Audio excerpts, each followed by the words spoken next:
नवी मुंबईतील एपीएमसी बाजारात लसणाची आवक घटल्यानं बाजारभाव वाढले आहेत।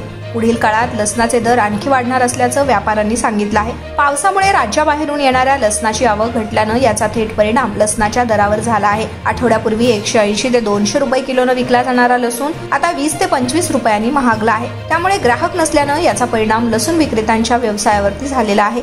चालू स्थितीमध्ये आजची बाजार आहे 100 ते 200 बाजार वाढलेली आहे। 20 ते 25 रुपये बाजार वाढलेली आहे। जागेवर आवक कमी असल्यामुळे इथे बाजाराची शक्यता आहे 20 ते 25 रुपये वाढण्याची। आजची आवक आहे 3000 रुपये, 3000 कट्टा लसूण आवक आहे।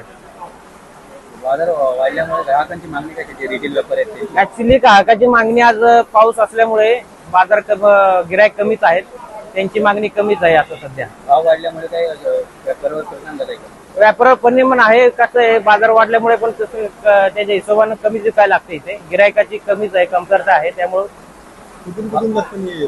लसण हा एमपी वरून येतो। टोटल एमपी आहे, चिप्पा पडोद आहे। सध्या किती आवक आहे? आवक आता 3000 कट्टा आहे। भाव वाढण्याचं मुख्य कारण काय आहे? जागेवर आवक कमी आहे, किसानांची लागत कमी असल्यामुळे तिथे जागेवर कमी येते, त्याच्यामुळे इकडे पण आपल्याला बाजार टाईटच राहणार।